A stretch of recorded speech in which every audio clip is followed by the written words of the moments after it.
ہمارے ایک کیمرہ مین تھے جو فیلڈ میں ہمارے ساتھ ہوتے تھے، ابراہیم خان ان کا نام ہے۔ ابراہیم خان جو ہے اس وقت انتہائی پریشان کن زندگی گزار رہے ہیں۔ وہ کسی منی بس میں سفر کر رہے تھے تو کراچی کے جو گڈھے ہیں انہیں نے، وہ پچھلی سیٹ پہ بیٹھے ہوئے تھے تو منی بس جو ہے کسی گڈھے میں گئی ہے تو ان کے کمر کے مہرے جو ہیں وہ ہل گئے ہیں، جس کی وجہ سے انتہائی تکلیف دہ ان کی زندگی ہو گئی ہے۔ انتہائی نڈر، بہادر اور خوش شکل انسان تھے، لیکن اس وقت جو ہے پہچان میں بھی نہیں آ رہے ہیں۔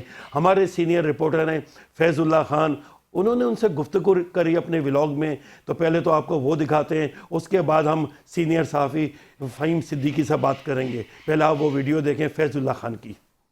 اب صورتحال یہ ہے کہ ابراہیم خان گزشتہ 3 سال سے بہت زیادہ بیمار ہے، اس کے پاس کوئی جاب بھی نہیں ہے اور بہت پریشانی میں ہے۔ ہوا یہ تھا کہ جو واقعہ ہوا اس کے ساتھ، ایک منی بس میں سفر کر رہا تھا، اس کی پچھلی نشست پہ بیٹھا تھا اور گڑھے میں جو وہ بس لگی ہے تو اس کے نتیجے میں اس کی کمر کے مہرے ہل گئے، اور آج یہ بڑی ایک تکلیف دہ صورتحال میں۔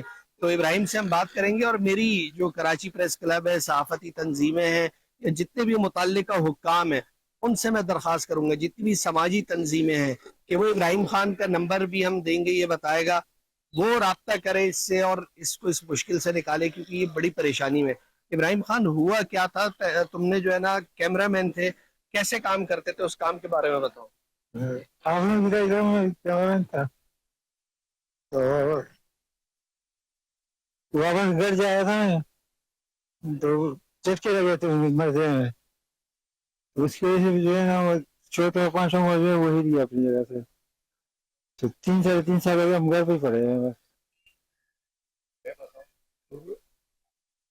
ابراہیم خان کی آپ حالت دیکھ لیں، یہ اچھا ایک جوان تھا، بہادر۔ ابھی اس کی کمر پہ میں ہاتھ پھیر رہا ہوں تو ہڈیاں جو ہے نا وہ میرے ہاتھ کو محسوس ہو رہی ہیں، اور یہ ایک بڑا بہادر، نڈر، دلیر، جس کو کہتے ہیں نا توانا جوان تھا، اور یہ نوجوان ہے، ابھی اس کی کوئی اتنی عمر نہیں ہے، لیکن اس بیماری کے سبب یہ بول بھی نہیں پا رہا۔